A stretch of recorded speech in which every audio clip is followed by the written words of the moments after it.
आइए अब हम लोग देखेंगे बहुपद के प्रश्नावली 2 जो शेषफल प्रमेय है और शेषफल प्रमेय का एक ट्रिक है। यदि उस ट्रिक को समझ गए तो पूरा प्रश्नावली 2 क्या होता है बन जाता है। तो बहुपद का प्रश्नावली 2 शेषफल प्रमेय है। आइए देखते हैं और यह बहुत ही सरल ट्रिक है। यदि हम इसको एक बार समझ गए तो यह जो प्रश्नावली 2 है वह पूरा कंप्लीट हो जाता है। इसलिए ध्यान से देखिए कि शेषफल प्रमेय कैसे बनाते हैं। ये सेम एक भाग की तरह ही होता है। भाग का ही एक पार्ट होता है शेषफल प्रमेय। भाज्य, भाजक, भागफल, धन, शेषफल। ठीक है? तो आइए देखते हैं प्रश्नावली 2।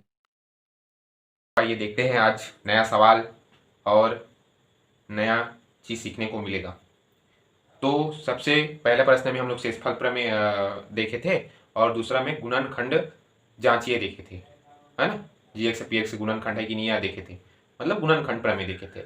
और आज हम लोग देखेंगे बहुपद की प्रश्नावली 2 अध्याय 1 का प्रश्न क्रमांक 3, जो आप लोग को पता है ए का मान ज्ञात करना है।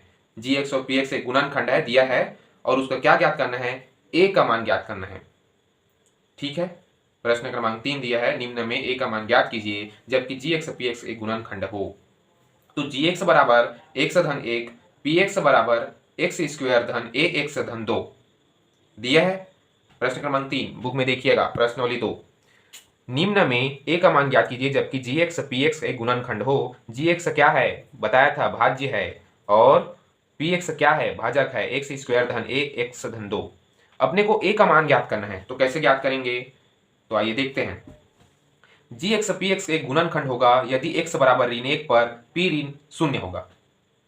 ठीक है, गुणनखंड प्रमेय में देखे थे, गुणनखंड में जांचने के लिए जब हम लोग सवाल बना रहे थे 2 में, तो देखे होंगे कि जो पी का मान 100 रखते थे तो उसमें जो पक्षांतर करते थे उसी को रखते थे। सरल भाषा में समझ के देखेंगे तो देखिए एक्स धन 1 है तो एक्स धन 1 को पक्षांतर करो, क्या हो जाएगा, एक्स बराबर ऋण 1। एक को पक्षांतर करेंगे तो क्या हो जाएगा, ऋण 1 हो जाएगा। एक्स धन 1 बराबर 0 तो एक्स बराबर क्या हो जाएगा, ऋण 1। एक है उसको इस पर पक्षांतर करेंगे तो ऋण 1 हो जाएगा, वही है उसमें भी करते थे 2 में। तो एक्स बराबर ऋण 1 पर पी ऋण 1 0 होगा। ठीक है, तो एक्स का मान हम लोग क्या रखेंगे, ऋण 1 रखेंगे, उसके बाद हमारा ए का मान प्राप्त हो जाएगा।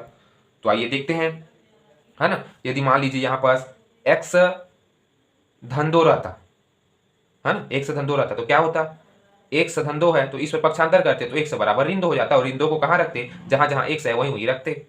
ठीक है, तो आइए देखते हैं। अब अपने को एक्स बराबर ऋण 1 प्राप्त हुआ है तो एक्स का मान अब ऋण 1 रखना है अपने को एक्स की जगह।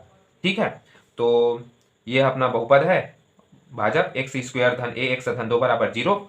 तो एक्स का मान ऋण 1 स्क्वायर, धन है तो धन, ए है तो ए, एक्स का मान ऋण 1, धन है तो धन, 2 है तो 2 बराबर 0। ठीक है, शून्य होगा ना, पी ऋण 1 शून्य होगा। ये फिर से बताता हूँ, एक्स एक्स स्क्वायर धन ए एक्स धन 2 बराबर 0, मान रखना है। एक्स स्क्वायर मतलब ऋण 1 का वर्ग, धन ए है तो ए, एक्स मतलब ऋण 1, धन है तो धन, 2 है तो 2 बराबर 0। ठीक है, समझ आया ना, ऋण 1 कहाँ से आया, एक्स का मान है।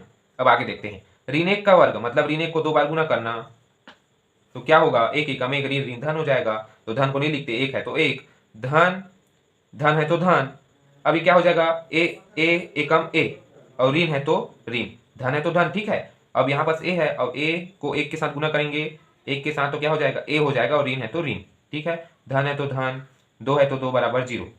फिर आगे बढ़ते हैं, ऋण तो ऋण, अब ये धन 3, 3 कहाँ से हुआ देखिए, ऋण है तो ये ऋण है। ठीक है, अब धन 3 कहाँ से हुआ, 2 और 1, 2 और 1 क्या होगा, 3 होगा बराबर 0।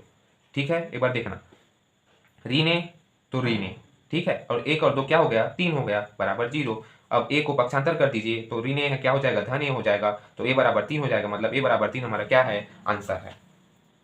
प्रश्न तीसरा है और उसका दूसरा सवाल देखेंगे जो प्रश्नावली 2 अध्याय 1 बहुपद का है। तो आइए देखते हैं, जी एक्स पी एक्स का एक गुणनखंड होगा यदि एक्स बराबर 1 पर पी एक 0 होगा। तो आप लोग को पता ही है, सरल भाषा में हम समझते हैं कि एक्स ऋण 1 है तो एक्स ऋण 1 है मान लीजिए। ठीक है, तो एक्स को पक्षांतर करो, क्या एक्स को बोलता हूँ, ऋण 1 को पक्षांतर करो, क्या आएगा, धन 1 आएगा, है ना, मतलब एक्स बराबर 1 आएगा। वही तो है, एक्स बराबर 1, पी एक 0 होगा, पी एक बराबर 0 और बाकी को हल कीजिए मान रख के, है ना। चलो एक बार बता देते हैं, जी एक्स पी एक्स के गुणनखंड होगा यदि एक्स बराबर 1 पर पी एक 0 होगा। एक्स बराबर 1 कहाँ से आया आप लोग को पता है, बार बार बताने की जरूरत नहीं पड़ती। एक्स ऋण 1 बराबर एक्स बराबर 1 पक्षांतर किए तो, और पहले सवाल में एक्स धन 1 था तो 1 से धन 1 को यदि पक्षांतर करते तो 1 से बराबर ऋण 1 होता था ना, वैसे 1 से बराबर 1। अब 1 को हम लोग को कहाँ पास रखना है, x की जगह में रखना है। जो बहुपद है ना ax² ऋण 5x धन 3, तभी तो a का मान हमें प्राप्त होगा। a का मान ज्ञात करना है, ठीक है। तो a का मान में नहीं रखना है अपने को, x जहां दिख रहा है वहां पास अपने को a का रखना है। तो आइए देखते हैं सवाल, ठीक है। यहाँ पास एक और लाइन आएगा, है ना, ax² ऋण 5x धन 3 बराबर 0। अब आइए देखते हैं, ax² मतलब a का a, x² मतलब x का मान कितना है, 1 है ना, तो a का a और x² है मतलब 1 का स्क्वायर, x² मतलब 1 का स्क्वायर, मतलब x का मान 1 है, इसलिए ऋण है तो ऋण, ये देखो ऋण है 5x, तो 5 का 5 और x का मान कितना है, 1 है, धन 3 बराबर 0, ठीक है। x में अपने को मान रखना है, a है तो a, x² मतलब 1 का स्क्वायर, ऋण है तो ऋण, 5 है तो 5, x का मान 1, धन है तो धन, 3 है तो 3 बराबर 0, ठीक है। अब x का मान रख लिए हम लोग 1। अब आगे बढ़ते हैं, देखिए यहाँ पास a है ना, a, ठीक है। अब 1 स्क्वायर मतलब 1 को 2 बार गुना करना, तो कितना आएगा, 1 आएगा, 1 एकम 1, और 1 को a से साथ गुना करना, है ना। यहाँ पर देखना 1 गुना 1, 1 एकम 1 हो गया, और 1 गुना 1 मतलब a एकम 1 आएगा ना, a बस आएगा ना, तो a बस, ठीक है। ऋण है तो ऋण 5 एकम 5, धन 3, तो धन 3 बराबर 0। एक बार और ध्यान से देखिएगा, x की जगह हम लोग एकक रखे, अब हल करेंगे तो a एकम a, ठीक है। ऋण है ना, ऋण है तो ऋण 5 एकम 5, धन 3 बराबर 0। अब आगे बढ़ते हैं, a है तो a, ठीक है, ऋण 5 धन 3 बराबर 0। ऋण 5 धन 3 मतलब 5 में 3 क्या होगा, घटेगा, क्योंकि ऋण और धन है ना, तो ऋण है तो 5 में 3 घटेगा तो क्या आएगा, 2 आएगा, बड़ी संख्या के सामने ऋण है तो ऋण आएगा, बराबर 0। मतलब a ऋण 5 धन 3 बराबर 0, मतलब 5 में 3 घटेगा तो 2 आएगा, बड़ी संख्या के सामने ऋण है तो ऋण, तो a ऋण 2 बराबर 0, ठीक है। अब वो ऋण 2 है उसको पक्षांतर कर दीजिए, तो क्या आएगा, a बराबर 2, ऋण 2 है पक्षांतर करेंगे धन 2 हो जाएगा, तो a बराबर, धन को नहीं लिखते तो a बराबर 2, यही हमारा क्या है, आंसर है। तो a बराबर, a का मान ज्ञात कीजिए बोला था, अतः a का मान 2 होगा, ठीक है। यदि नहीं समझ आता है तो वीडियो को बार बार देखिए, जरूर समझ आएगा, ठीक है। और यदि समझ आता है तो लाइक, शेयर, कमेंट, सब्सक्राइब करना बिल्कुल ना भूलें। तो इसी के साथ दूसरा के साथ यह है तीसरा सवाल, gx बराबर x धन 2, px बराबर 2x² धन 6x धन 1, ठीक है। आप लोग को तीसरा सवाल आप लोग को खुद बनाना है और मेरे को बताना है कमेंट में कि बन गया कि नहीं, और यदि नहीं बनता है तो हम बनाने का प्रयास करेंगे और आप लोग को वीडियो के माध्यम से बताएंगे, ठीक है। यदि आप लोग को समझ नहीं आता है तो आप लोग कमेंट में बताइए, हम उसको दोबारा अच्छी तरह से बताने का प्रयास करेंगे, ठीक है। तो यह तीसरा सवाल आप लोग के लिए होमवर्क है। आप लोग को पता है, एक बार बता देता हूँ, x धन 2, x बराबर ऋण 2 हो जाएगा, और ऋण 2 को कहाँ रखना है, x के मान में रखना है, अपना a का मान प्राप्त हो जाएगा, ठीक है। तो तीसरा सवाल आप लोग के लिए। चौथा सवाल आप लोग को पता ही होगा, हम लोग 3 तक तो कंप्लीट कर ही लिए हैं। अब आज हम लोग देखेंगे चौथा सवाल, प्रश्न क्रमांक 3 का। तो जो 3 तक था उसमें अपने को a का मान ज्ञात करने के लिए बोला था, लेकिन चौथा में भी a का मान ज्ञात करना है। इसमें t दिया है तो t का मान ज्ञात करना है, ऐसा नहीं होना चाहिए, इसमें भी a का मान ज्ञात करना है चौथा में, ठीक है। तो आइए देखते हैं सवाल कैसे बनेंगे।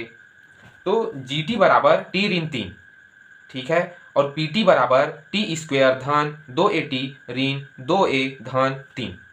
एक बार ध्यान से समझिएगा, gt बराबर क्या दिया है, t ऋण 3, और pt बराबर दिया है t² धन 2at ऋण 2a धन 3, ठीक है। a का मान ज्ञात करना है, जिसमें gx और px का एक गुणनखंड है, ठीक है। तो आइए देखते हैं हल। gt pt का एक गुणनखंड होगा यदि t बराबर 3 पर p3 शून्य होगा। ये तो हम लोग लिखते ही हैं शुरुआत में, आप लोग को पता ही है।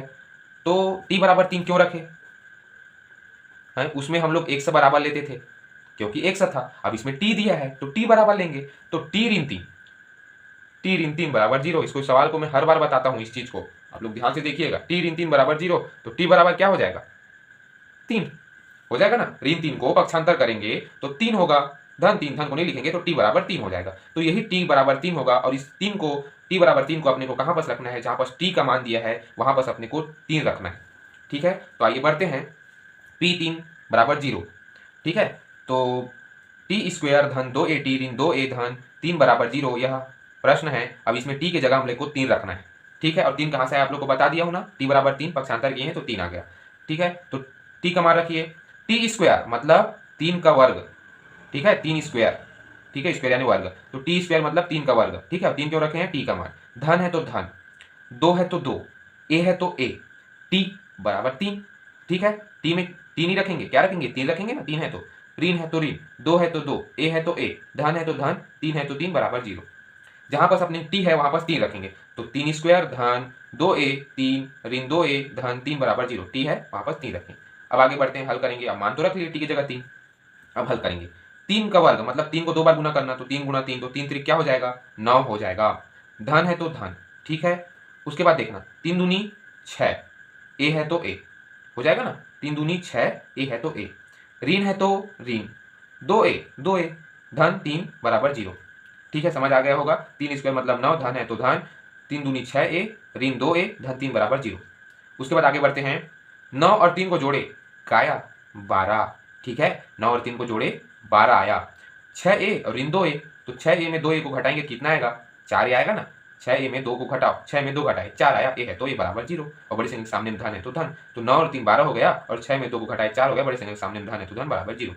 फिर आगे बढ़ते हैं, अब 4 है तो वहीं पास है, लेकिन 12 कहाँ हुआ, 12 पक्षांतर हो गया, क्योंकि अपने को ए का मान ज्ञात करना है ना, तो ए का मान ज्ञात करना है तो 12 को पक्षांतर करेंगे, है ना, तो 12 को पक्षांतर किए तो ऋण 12 हो गया, धन 12 है तो, उसके बाद 4 को भाग मिला दिए, है ना, ए का मान ज्ञात करना है। इसको भी पक्षांतर बोल सकते हैं, यदि गुणा है वो पक्षांतर हुआ क्या होता है, भाग हो जाता है, और भाग का पक्षांतर क्या होता है, गुणा होता है, जैसे धन का ऋण होता है, ऋण का धन होता है, उसी टाइप से। तो 4 को हम लोग क्या, ए बराबर ए का मान ज्ञात करना है, तो 4 को क्या ला दिए, भाग में ला दिए, पक्षांतर किए, तो अब 4 से 12 को भाग दीजिए, 3 आएगा, और ऋण है तो ऋण, ये हमारा क्या हो जाएगा, ए बराबर ऋण 3 आंसर हो जाएगा, और ए का मान अपने को क्या करना था, ज्ञात करना था। ठीक है, आप लोग को पता ही होगा कि ए का मान ज्ञात करना है, और यह हम लोग बना लिए हैं सवाल को, चौथा सवाल जो यहाँ पास कंप्लीट होता हुआ, ए बराबर ऋण 3, 4 को 12 से भाग देंगे 3 आएगा, ऋण है तो ऋण। ठीक है, ऋण 12 को पक्षांतर किए हैं। पांचवा सवाल, यहाँ पास तीसरा जो प्रश्न है वह कंप्लीट हो जाएगा। पांचवा सवाल में आप लोग को पता है कि हम लोग जो चौथा सवाल में टी का मान रख के ए का मान ज्ञात किए थे, वैसे यहाँ पास वाई दिया है, तो यहाँ पास वाई का मान रख के हम लोग को ए का मान प्राप्त होगा। ए का मान ज्ञात करना है, लेकिन अपने को वाई दिया है तो वाई का मान उसमें रखेंगे बहुपद में, है ना, जहाँ जहाँ वाई दिखेगा वहाँ पास अपने को वाई का मान रखना है, उसके बाद ए का मान हमें प्राप्त हो जाएगा। तो आइए देखेंगे हल। जी वाई पी वाई, उसमें क्या लिखते थे, G T P T G x P x लिखते थे, है ना, तो इसमें वाई दिया तो वाई, तो जी वाई पी वाई एक गुणनखंड होगा यदि वाई बराबर ऋण 5 पर पी ऋण 5 शून्य होगा। आप लोग को पता ही है वाई बराबर ऋण 5 कहाँ से आया, तो मेरे को बताने की जरूरत नहीं है, और मैं बताऊंगा भी नहीं, क्योंकि हर सवाल में बताते आया हूँ। ठीक है, तो y बराबर ऋण 5 इसलिए हुआ है क्योंकि y धन 5, मतलब पक्षांतर करेंगे 5 को तो y बराबर ऋण 5। ठीक है, समझ आया ना, तो y बराबर ऋण 5 कहाँ से आया, तो y धन 5, तो y को पक्षांतर करेंगे तो ऋण 5 हो जाएगा, और इस y बराबर ऋण 5 दिया है, उस ऋण 5 को कहाँ पर रखना है, जहाँ जहाँ y है वहाँ पर अपने को ऋण 5 रखना है, मान रखना है। ठीक है, तो ये देखते हैं, p ऋण 5 बराबर 0, मतलब वाई स्क्वायर ऋण 2y धन a बराबर 0, ये अपना क्या है, प्रश्न है। मान लीजिए अपना जो भाजक है, बहुपद है, इसमें ऋण 5 रखना है y की जगह, तो वाई स्क्वायर मतलब ऋण 5 का स्क्वायर, ऋण है तो ऋण, 2 है तो 2, y मतलब ऋण 5, धन है तो धन, a है तो a बराबर 0। ठीक है, एक बार और ध्यान से देखिएगा, वाई स्क्वायर ऋण 2y धन a बराबर 0, अब y का मान ऋण 5 रखना है, तो वाई स्क्वायर मतलब ऋण 5 का स्क्वायर, ऋण है तो ऋण, 2y मतलब 2, और y मतलब ऋण 5, धन है तो धन, a है तो a बराबर 0। ठीक है, मान रख लिया। अब हल करेंगे, तो ऋण 5 का स्क्वायर मतलब ऋण 5 को 2 बार गुना करेंगे, तो 5 पंचे 25, लेकिन ऋण ऋण क्या हो जाएगा, धन हो जाएगा। उसके बाद देखना ऋण ऋण क्या हो जाएगा, धन, और 5 दूनी 10। ठीक है, धन a है तो धन a बराबर 0। एक बार और देखिएगा, ऋण 5 स्क्वायर मतलब 5 पंचे 25, ऋण ऋण धन हो गया, ऋण ऋण धन हो गया, 5 दूनी 10 हो गया, धन है तो धन, a है तो a बराबर 0। 25 और 10 को जोड़िए क्या आएगा, 35 आएगा, धन a बराबर 0।